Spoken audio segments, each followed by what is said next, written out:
So, I've been around the Smash Bros community for well over a decade now. I started playing Smash Bros even before Brawl came out. I would walk over to my friend's house to play Melee and we would talk about what level we would be if we were a CPU. Anyways, I remember the day that Brawl came out pretty vividly because my friend called my home phone excitedly, ready to play it, and I walked across the street to his house to play the game. It was actually kind of funny because we kept taking turns fighting against the unlockable Sonic CPU, but I'm pretty sure it took us 5 or 6 tries to unlock him while we handed the controller between all 3 or 4 of us trying to beat him. Fast forward a few years to 2010 and my school was hosting a Brawl and Mario Kart Wii tournament at the public library. I thought I was really good, so I decided to sign up for this tournament, but there was this one kid who I heard had won every single Mario Kart and Smash Bros tournament that they have ever hosted. Believe it or not, the first day they had Mario Kart and I actually won the tournament and a $50 Walmart gift card. While walking to my mom's car, I overheard that kid's group talking about how I got lucky and it was just bad luck. I didn't really mind though. This was the first gaming tournament that I had ever entered, and I remember that day thinking I will be the best in the world at something one day. Well, the Brawl tournament was the next day and I had massive expectations for myself going into it.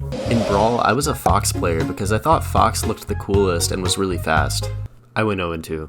This experience definitely humbled me a little bit, but I thought it was a fluke, then stopped caring about Smash after that until Smash 4 was announced. By the time Smash 4 came out, I was in high school and sitting down to play Smash 4 at the lunch table on the 3DS was unforgettable. Again, I thought it was really good since I was able to beat everyone at my high school, but this is where I was introduced to real local Smash Bros tournaments. It was kind of funny, at the time I lived in Columbus, Ohio, so I went to a tournament at a Donato's Pizza place in the city, and it even occasionally had a pro football player, Le'Veon Bell, show up to it. I made a lot of good memories at this local tournament because going every week again and again to rematch against the same people brought this drive to improve my skills every week. I was never really able to get good at Smash 4, and since Rivals of Aether came out around this time, that was the game I really started to put my focus towards. With Ultimate coming out soon, this is when I truly decided that I wanted to see where I could get with Smash and decided to pour a lot of hours into the game.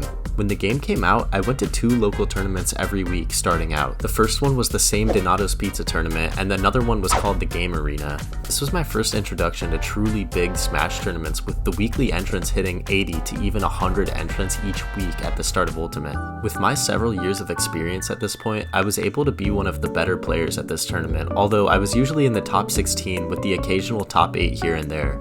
I even made honorable mention on the first Smash Ultimate Columbus PR. It definitely humbled me though, and I learned a lot about how to truly get better at Smash. Unfortunately, I had to leave the Ohio scene behind around 2019 to move to Denton, Texas. Fortunately for me, there was a massive local scene in this area of Texas and an awesome community of Smash players at the University of North Texas, so I went on to join the local discords in the area and got to work. I didn't really know anybody after moving there, so these weren't just tournaments to me, this was my main way of making new friends.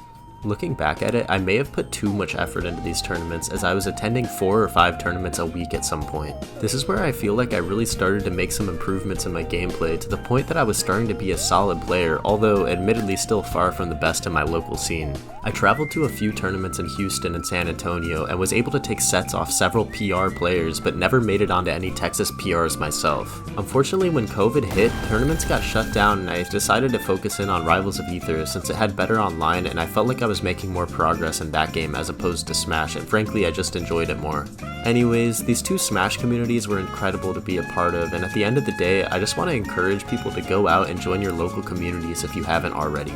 I promise you that having people improving alongside you in person is a really unique experience that more people should take advantage of. Let me know some of your stories of how you got into the Smash community in the comments below, and make sure to subscribe if you enjoyed it. Thanks.